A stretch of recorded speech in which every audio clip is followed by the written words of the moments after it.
Vamos a hablar sobre los insumos y la ganadería, a ver cómo está el mercado, qué números tiene, son positivos, ¿no? Vamos a ver todo esto, lo vamos a conocer a través de un analista. Él es el licenciado Diego Pontia, que nosotros ya tenemos en comunicación vía videollamada. Ahí está. Diego, ¿cómo te va? Muy buenos días. Fabián y Patricia te saludan. Buen día, Fabián. Buen día, Patricia. Un gusto compartir con ustedes. Igualmente, un gusto. ¿Cómo estás? Bueno, Diego, la ganadería después de mucho, pero mucho tiempo, Argentina estoy hablando, está atravesando un buen momento. Y bueno, pero lo que a mí me preocupa es que nunca se pudieron recuperar esos 11 millones de cabezas que oportunamente se perdieron. O sea, se recuperaron en un margen muy menor.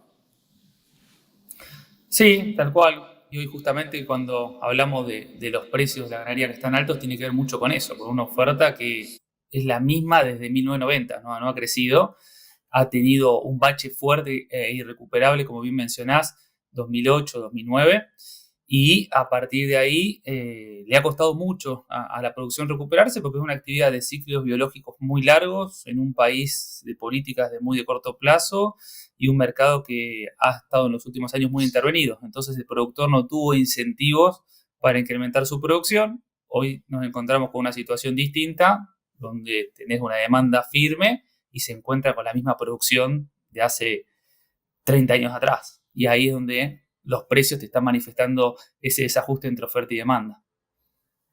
Bueno, esto tiene que ver también las últimas elecciones, ¿no? Estas dudas que se han despejado en cuanto a los precios y demás, el mercado, esto que hablas de la oferta, la demanda. Después de las elecciones, ¿se puede llegar a ver como un panorama positivo para lo que es el precio de la ganadería? Sí, por supuesto, porque hasta hace poco el productor, si bien tenía buenas expectativas hacia adelante, tenía muchas dudas porque había mucho ruido macroeconómico y ruido político. Y la decisión que hoy toma el productor se ve reflejada en resultados de acá a 2 o 3 años.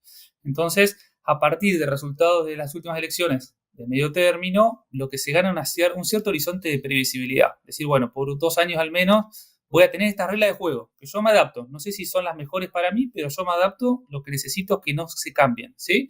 Entonces, a partir de ahora, con buenos precios, en general con buenas condiciones de clima, más allá de las cuestiones puntuales de excesos de agua, inundaciones en el oeste de la provincia de Buenos Aires principalmente, y con esta tranquilidad de condiciones para los negocios, probablemente empecemos a pensar en un 2026 donde van a empezarse a hacer las cosas para que la producción de a poco empiece a crecer, es decir, una fase de retención. Ahora, ¿qué implica una fase de retención? Más inversión. Ahora, en el corto plazo, esa mayor inversión significa menos oferta de carne y lo más probable es que los precios firmes que hoy tenemos para la hacienda se repliquen durante el año que viene y durante el otro año también. Antes, muy seguido, nosotros somos del litoral, hemos ido a varios remates, ¿no? Precisamente, no solamente en nuestra zona, sino también en otras ciudades y demás. Y vemos otra cara. Vos te das cuenta cuando vas a un remate, un productor que va a vender su hacienda porque bueno, no le queda otra en tiempo de la sequía o en tiempo que no vendía nada, que la cosecha le había fallado, por ejemplo, y que tenía que rematar o malvender su hacienda. Hoy la cara de ese productor, el ánimo es otro. Sí, completamente renovado. Por las dos cuestiones. Uno, el productor generalmente tiene como la zanahoria hacia adelante o quizás que el indicador más determinante en la toma de decisiones tiene que ver con el precio. Y lo importante no es el precio actual, sino que el precio ya hace rato viene firme y han pasado distintas cosas en Argentina. Salida parcial del cepo, de saltos del tipo de cambio, ruido macroeconómico, ruido político, y la ganadería fue demostrando una solidez que en otro momento no tuvo. Entonces el productor también va ganando confianza, expectativas las mantiene positivas, empieza de a poquito a reacomodarse. Hay zonas que vienen muy golpeadas, por ejemplo, por la agricultura, justamente del norte. Nosotros estuvimos hace unos días en el NEA y mucha hacienda fue destinada a cubrir el rojo que dejó la agricultura porque vienen de 2, 3 cosechas muy malas, con la chicharrita y con la seca. Entonces el productor tuvo que salir a cubrir los baches económico financiero con la ganadería y recién ahora, hacia adelante, puedo empezar a pensar en una mayor inversión y mayor crecimiento. Pero sí, totalmente de acuerdo, el ánimo es muy bueno, las expectativas son muy buenas y yo creo que la pieza fundamental en todo esto, más allá de los precios, repito, y la economía, tiene que ver con la desregulación del mercado. Y esta cuestión que el productor dice, bueno, el precio vale lo que determina la oferta y lo que determina la demanda. Y si mañana el precio tiene que subir, va a subir y no va a pasar nada. Veníamos de muchos años donde el productor estaba desanimado, desincentivado, porque sabía que estaba en una actividad que si el precio llegaba a subir, muy probablemente lo iban a controlar, lo iban a regular e iban a evitar que ese precio escale demasiado para no comprometer el consumo interno. Entonces, con una ganadería más normal, igual que en los principales países ganaderos en el mundo, hoy la situación cambia y parece ser que esta vez la oportunidad estamos a punto de capturarla. Lo que es la oferta, digamos, interna, seguiría siendo como un poco ajustada, ¿no? El escenario por ahí como global y esto, si se llega a mantener como hasta el momento, que ha aumentado entre 2024 y 2025 los precios, es muestra de este escenario auspicioso que vos decís, pero la oferta interna sería como un poquito más acotada, ajustada. Sí, tal cual, porque vos tenés una producción que, como les decía recién, no va a crecer inmediatamente, crece muy lentamente. El año que viene, de hecho, probablemente haya menos faena y menos producción de carne si se empieza a dar este ciclo de retención, y el 2027 tampoco va a ser un año de mayor producción de carne. Entonces, si vos tenés la misma producción de carne y tenés, por ejemplo, un tipo de cambio competitivo y un mercado internacional con muy buenos precios, se da una puja entre exportación y consumo interno, y esa puja que termina sucediendo. La exportación crece y va a crecer seguramente el próximo año porque el mundo está muy necesitado de carne y a todos los países ganaderos le está pasando lo mismo. Y el consumo interno quizás que va a resignar unos kilos de carne. Esa es la visión de corto plazo. La de largo plazo tiene que ver con que esta situación, esta puja entre oferta y demanda, va a permitir tener buenos precios ganaderos. Como va a permitir tener buenos precios para el ganadero va a invertir más. Y si el ganadero invierte más, en el mediano o largo plazo vamos a tener más producción de carne. Y ahí va a haber muy buena cantidad de carne para la exportación y para el consumo interno. En el medio, ahora en lo inmediato, tenemos que atravesar ese bache donde la oferta está más definida por lo que sucedió para hacia atrás y no con las expectativas hacia adelante. ¿En retención de vientres? El año que viene, este año no. Si vos te fijas los números de este año, no hay demasiadas señales de retención. ¿Por qué? Porque el porcentaje de hembras en faena es alto, entre 47 y 48%. Animales más pesados a faena, algo sí, pero muy a poquito y más que nada las categorías vaca y toro, que son categorías propias de la cría y tiene que ver esto más con la condición climática, no con la decisión del productor. Ahora, el año que viene, manteniendo estos buenos precios, manteniendo buenas condiciones climáticas, políticas favorables en el sentido de no intromisión del sector, y un punto clave, que es lo que se está esperando, que es el bemol que hoy tiene la actividad, la posibilidad de que bajen las tasas de interés. Si bajan las tasas de interés y el productor puede acceder nuevamente a financiamiento, ahí seguramente vamos a tener una ayuda importante para que el productor pueda postergar el beneficio presente, es decir, vender ahora para luego llevar a un beneficio mejor futuro, es decir, producir mayor cantidad de kilos hacia adelante y vender más hacia adelante. Está bien, perfecto. Eso por un lado. Por el otro hemos visto que las distintas asociaciones, la de Angus, la de Hereford, están tratando de visibilizar un poco más la raza, hacer conocer. También pasa con Abrafor, pasa con Limango, Limousin y demás. Es decir, que hoy por hoy Argentina tiene una variedad de razas realmente importantes que antes por ahí quizá no tenía o no estaban demasiado visibilizada. Hay mucho interés en lo que tiene que ver con el rodeo vacuno y también con el manejo del mismo, ¿no? Y hacerlo conocer, por sobre todas las cosas. Sí, tal cual. Ahí hay un factor común para todas las razas que tiene que ver en cómo cambió el negocio ganadero.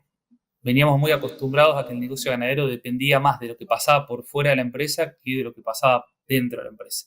La macroeconomía, la inflación, las devaluaciones, las decisiones de algún político de turno eran mucho más determinantes que lo que podía hacer el productor tranquera hacia adentro.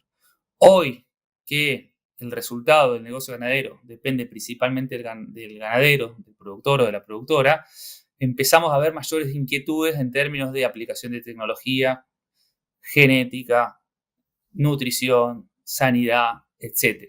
Y ahí aparecen las razas con muchísima información, con distintos biotipos adaptados a distintas regiones, donde el productor cada vez tiene un abanico más grande de reproductores acordes a sus objetivos para destetar terneros más pesados, para tener y pensar en muy buena calidad de carne hacia adelante y que me premien por eso. Bueno, en definitiva, las razas empiezan a lucirse más, si se quiere, hoy en día, donde el negocio depende mucho más del resultado tranquilo hacia adentro que de lo que pasa por fuera de la empresa.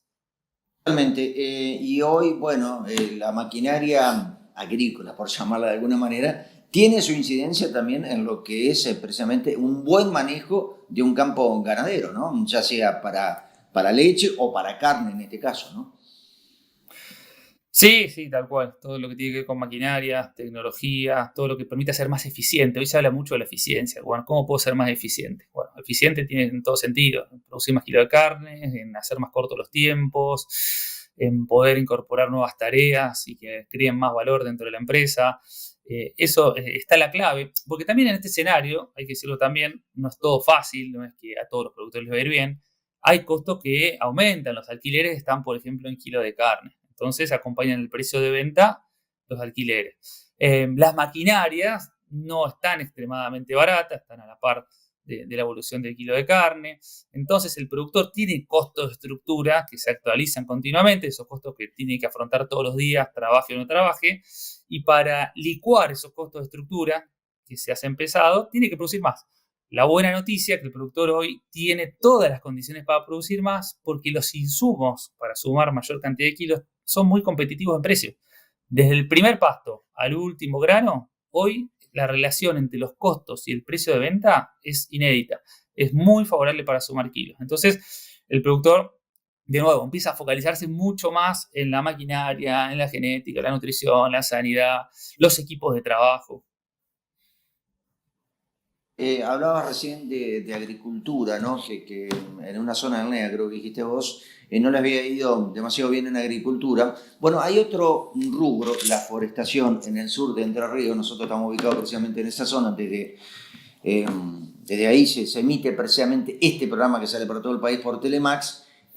Bueno, tenemos el Delta Entrerriano, Villa Paranacito, toda esa zona, digamos un partido o un distrito sería en la provincia de Buenos Aires, que tiene 410.000 hectáreas y tiene 360.000 cabezas de ganado. Antes era forestación, antes era mucha fruta, digamos que iba al puerto de fruto, precisamente a Tigre, pero todo eso, bueno, por cuestiones de negocios, ya la forestación no es la misma, y hoy vemos mucho ganado en esa zona. Y buen ganado, mucho Angus, en definitiva, son vacunos que se van adaptando a la isla, se hace mucha recría. Este también es un fenómeno que se está dando, ¿no? Por ejemplo, una economía no funciona. Bueno, si el lugar es bueno, es óptimo, más allá de que tienen su problema con las inundaciones, ahí van las vacas.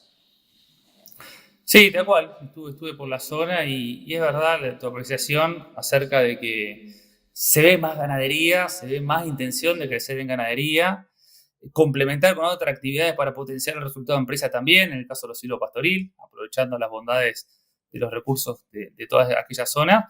Pero sí, y en la medida que va pasando el tiempo y que estas condiciones se mantienen, el productor también busca diversificar riesgos, porque la agricultura es una actividad que en los últimos años se defendió mejor que la ganadería, pero una actividad que asumís mucho riesgo climático, y hoy no tenés las mismas herramientas que tenías antes para defenderte ante un escenario negativo. Entonces no tenés ya saltos extraordinarios del tipo de cambio, mega devaluaciones que te corregían más o menos los números o tasas de interés negativas. Entonces lo que vemos nosotros en las empresas que empiezan a ver a la ganadería, en el caso también de los silos pastoril, como una actividad para diversificar riesgo y darle más sostenibilidad a la empresa. Porque entienden las empresas que estas nuevas reglas de juego también te exponen a un mayor riesgo, de que nadie te va a rescatar si te va mal. El resultado depende de vos, volvemos a ese punto. Y ahí aparece la ganadería con precios sólidos, una actividad que es mucho más tranquila en términos de riesgo. Todas las actividades tienen riesgo, pero el riesgo en ganadería es mucho más bajo que en agricultura. Si le sumás precios sostenidos, ¿sí?, el productor empieza a reincorporar vacas. ¿Por qué no se da esto inmediatamente? ¿Por qué no salen todos a comprar vacas y a hacer más ganadería? Porque las barreras de ingreso hoy son altas. Como los precios son buenos para el productor que vende, aquel que quiere ingresar, que quiere retener, que quiere empezar a pensar en una recría, bueno, hoy tiene barreras de ingresos económicas altísimas. El doble de plata tiene que poner en dólares respecto a los últimos 5 o 7 años, ya sea para hacer una recría o para hacer una engorda de corral.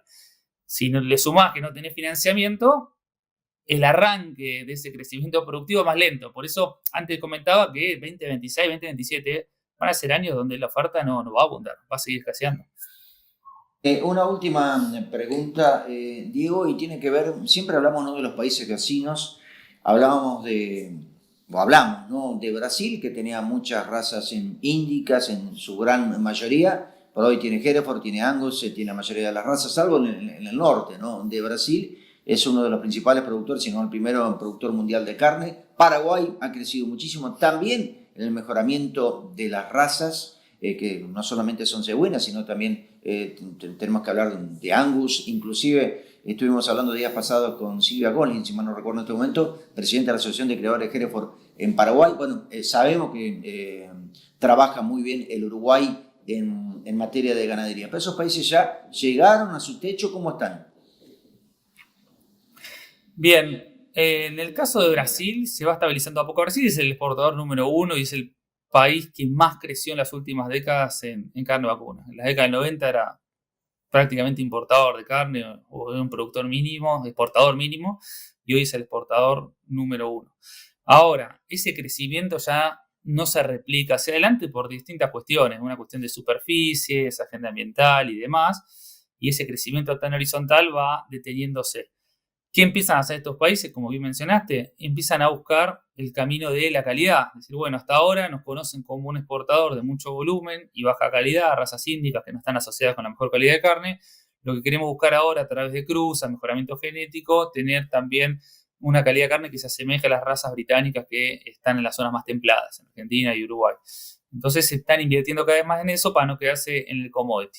Uruguay, eso ya lo tiene muchísimo más desarrollado, porque Uruguay es un país que es extremadamente ganadero, ¿sí? Hay más vacas que habitantes, pero tiene una limitante productiva. Ya sabe Uruguay que no es un país que va a crecer y va a ser determinante en volumen. Entonces tiene que ir hacia nichos de mercado.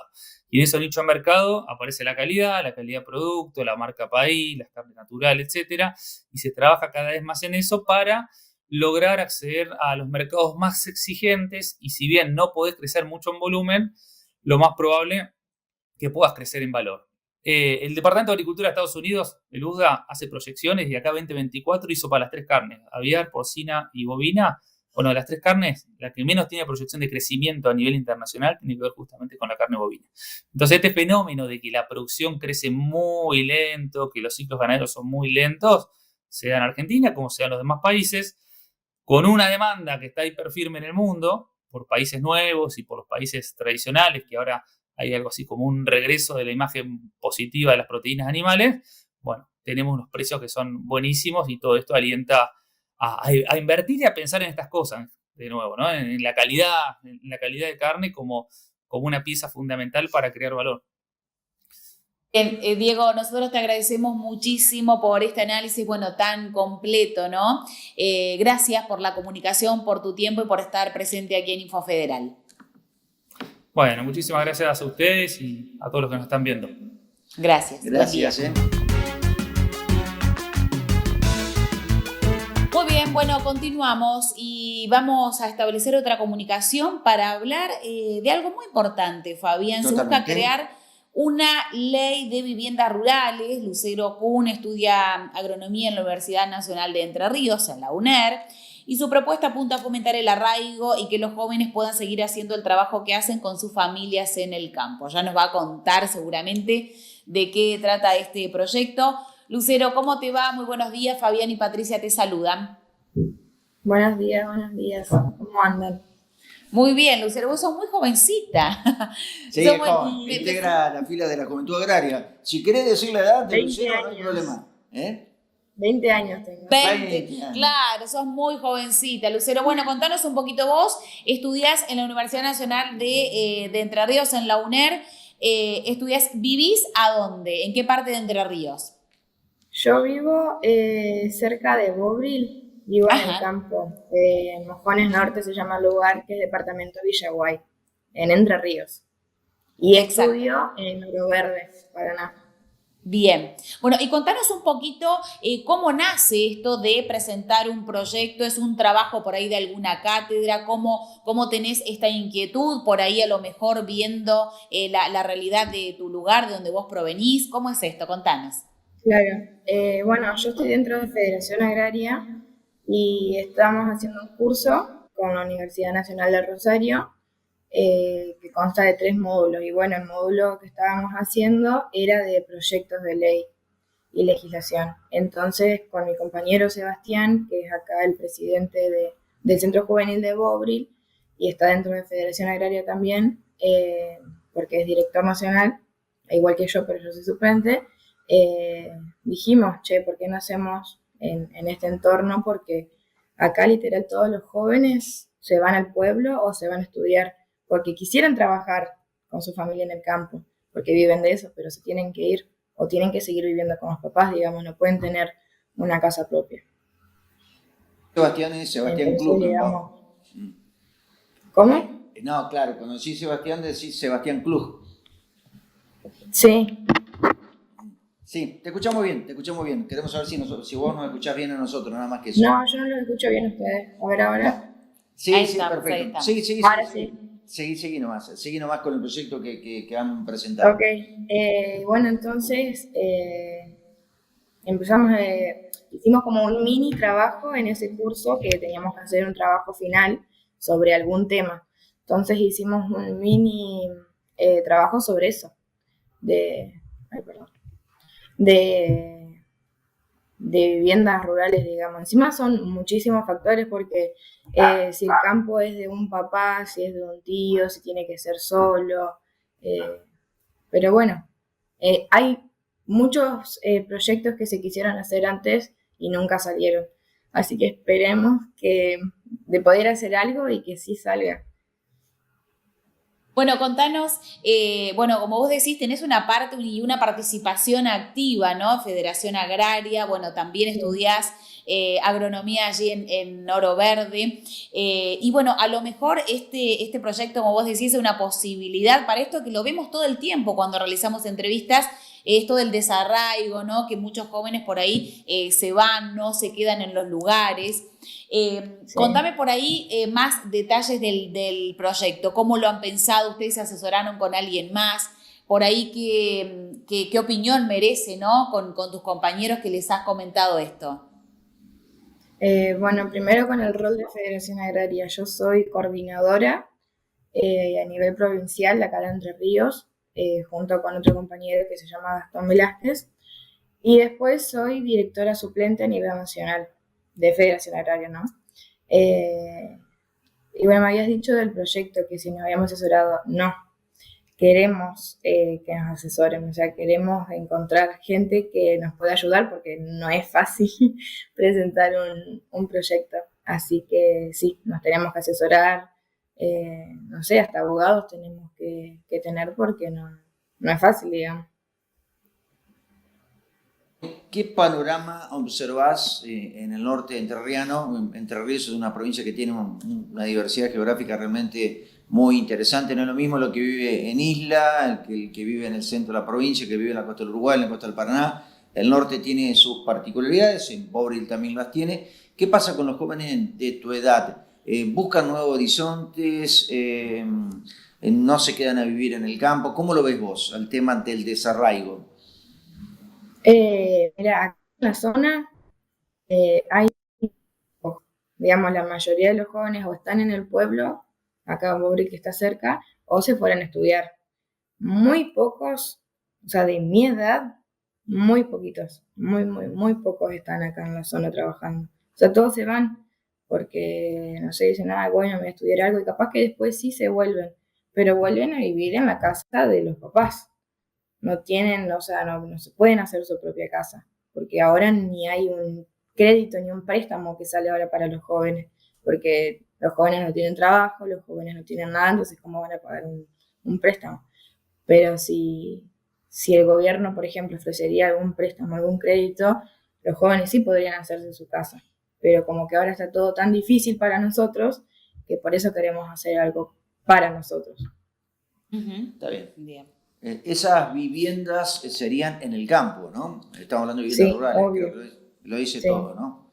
Sí, sí, nosotros Sí, hemos visto sería aquí. como esas casas prefabricadas que hacen en el pueblo con los planes. Eh, una casa igual, pero en el campo. Solamente, por ejemplo, tenemos que ver si es que no sé, por ejemplo, viste que después de la sucesión, cuando un padre fallece o quiere dividir todo, eh, se complica por los terrenos. Entonces queremos ver si tiene que ser el terreno que está a nombre del hijo, si se hace una donación. Tenemos que especificar todo eso, digamos, en el proyecto. Me parece un proyecto muy innovador, tan innovador como necesario, ¿no? Porque Sí, vemos, en algunos casos sí, construyen casa, pero son por ahí productores que tienen o tuvieron una cosecha, algún negocio que les claro. salió bien e invirtieron en eso y los chicos siguen trabajando. Pero será el 10%, el 12%, el resto no. No tienen Sí, posibilidad de hacerse una casa. Y qué mejor que hacerlo en el mismo lugar, ¿no? obvio, sí. Sí, sí, sí. Bueno, te pregunto, también hay otro tema importante en materia de la juventud, es bueno, hay poca participación de los jóvenes, ¿no? En las distintas instituciones, bueno, no es el caso de Federación Agraria. ¿Qué le dirías a los jóvenes que por ahí, bueno, se quejan pero que no participan? Y que se acerquen a participar. O sea, nosotros tenemos el Centro Juvenil de Bobril, que es uno de los más activos en la zona. Y no es sentarse y hacer reuniones y hablar de política, no es ni literal nada de eso. Nos juntamos a comer un asado, unas pizzas, no sé, encargamos algo y comemos. Eh, y aparte Federación Agraria es luchar por el campo, o sea, si a vos te gusta el campo o no, podés participar, digamos. Luchar por la juventud, que creo yo que es el motor que tiene ahora el país como para salir adelante, ¿no? Eh, y por algo como yo, que soy una joven que se quiere quedar acá en el país para verlo mejorar, digamos, y crecer junto con el país. Entonces, digamos, que se sumen, que no es nada de otro mundo, digamos, son grupos de jóvenes que les gusta el campo y quieren luchar por él, nada más, no es cosa de otro mundo. Perfecto, vos venís de una familia de productores, ¿no? Sí, sí, productores ganaderos.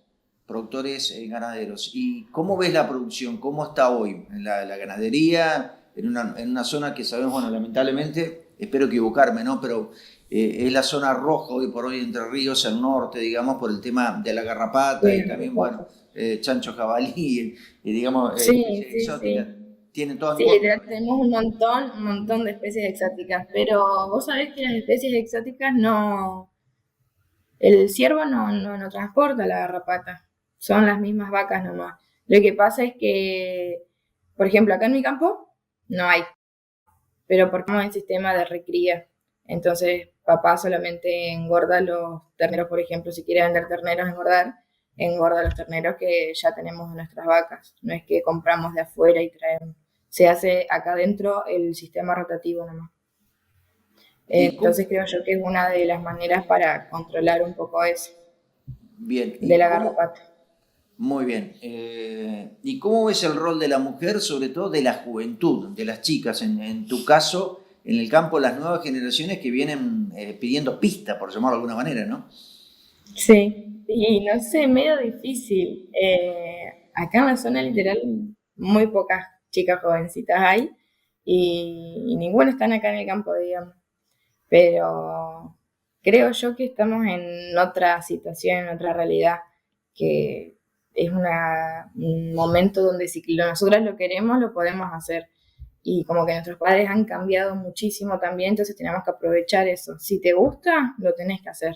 No importa si te dicen algo malo o lo que sea. Porque viste que antes estaba tildado que el de campo era malo. Ah, los gringos de campo. Bueno, ahora también. Pero antes era peor. Si te ibas al pueblo, como que te hacían mucho bullying. Y como que ahora no es tan así. Entonces tenemos que aprovechar eso.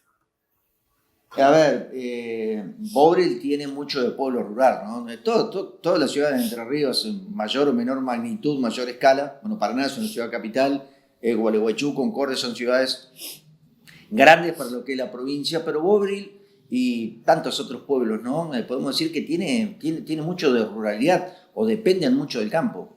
Sí, literal. Yo siento que todos los negocios que tiene Bobril y bueno, todos los pueblos de la zona, ¿no?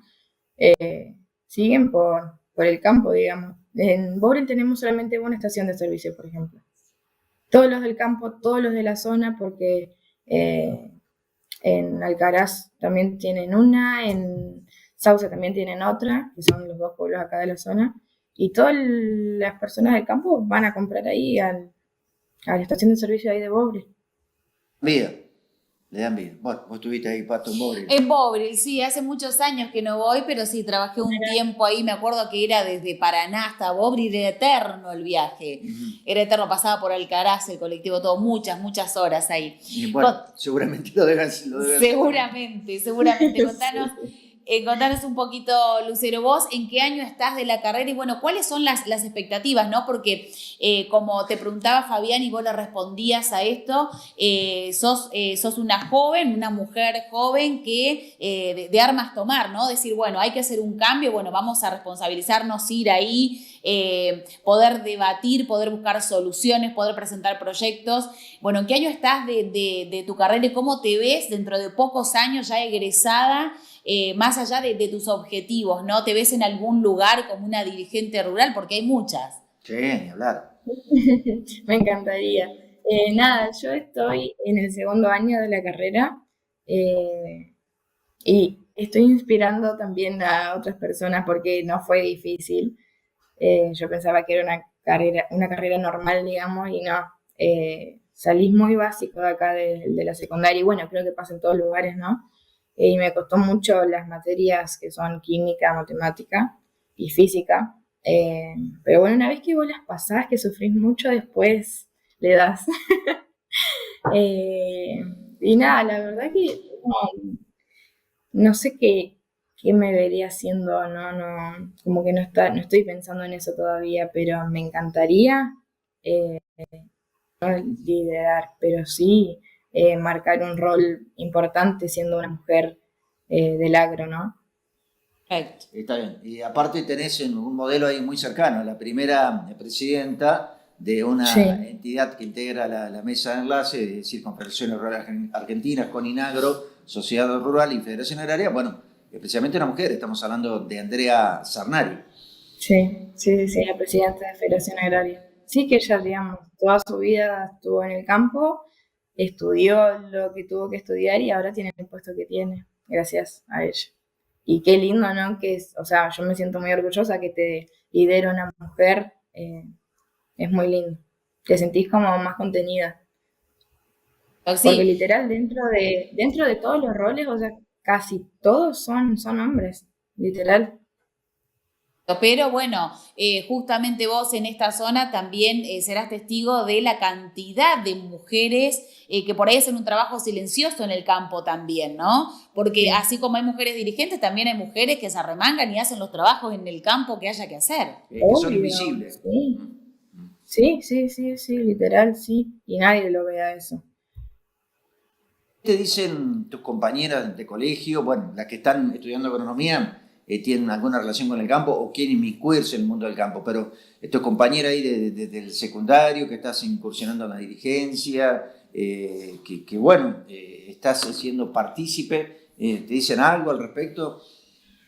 No, la verdad que me felicitan nomás y me dicen, ahora que me llamaron para hacer entrevistas, me joden y me dicen, ay, ahora sos famosa, que esto, que lo otro. Está muy bien. Y yo como que, o sea, lo tomo normal, literal. Soy así, hablo con todo el mundo siempre. Pero me gusta que me den esta oportunidad por poder expresar mi voz y todo lo que siento y lo que estoy haciendo. Muchas gracias.